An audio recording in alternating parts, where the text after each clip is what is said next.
এটা আমি কি দেখলাম?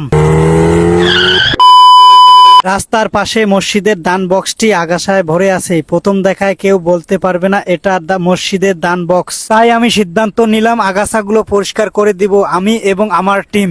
পরিপূর্ণ ভরে গেছে এই মসজিদের দান বক্সটি। রাস্তার পাশে হওয়ার কারণে পথচারী এবং চালকরা যদি দান করতে চায় তাহলে দান করতে পারতো না, কারণ জঙ্গলে ভরে গেছে। একটি মর্মান্তিক ঘটনার সাক্ষী হতে যাচ্ছি আমরা। এই দান বক্সের সকল টাকা পয়সা চুরি হয়ে গেছে, আপনারা দেখতে পাচ্তেছেন। এই দান বাক্সের টাকা অনেকদিন আগে চোর চুরি করে নিয়ে গেছে তালা ভেঙে।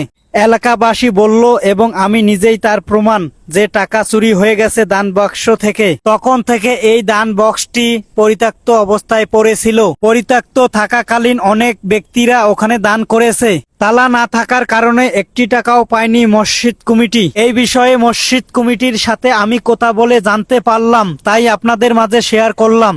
তাই আমি একটি ভালো তালা নিয়ে আসার জন্য এক ছোট ভাইকে পাঠিয়ে দিলাম বাজারে। পরিষ্কার এবং রং করে দিলেই হবে না, এই দান বক্সের টাকার নিরাপত্তার জন্য একটি তালা দরকার অবশ্যই। শেষ জামানা এসে এসবও দেখতে হচ্ছে। মসজিদের ফ্যান চুরি হয়ে যাচ্ছে, মসজিদের টাকা চুরি হয়ে যাচ্ছে, মসজিদের বদনা চুরি হয়ে যাচ্ছে, মসজিদের ট্যাপ এবং পানির কল চুরি হয়ে যাচ্ছে।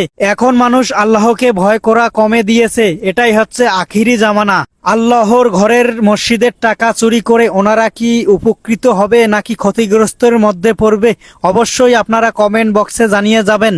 এই ভালো কাজের অংশীদার হতে চাইলে অবশ্যই লাইক, কমেন্ট, শেয়ার এবং ফলো করে পাশে থাকবেন। এই কাজটি করতে অনেক ব্যয়বহুল এবং পরিশ্রম হয়েছিল আমার। এই কাজগুলা করার দায়িত্ব হচ্ছে মসজিদ কমিটি, কিন্তু মসজিদ কমিটি এসব কাজ করে না। এই দান বাক্সের টাকার নিরাপত্তার জন্য আমি তালা লাগিয়ে দিলাম এবং চাবিটি তুলে দিলাম হুজুরের হাতে। আমি কিছু টাকা দান করে অবশেষে এই দান বাক্সটি চালু হলো পুনরায়।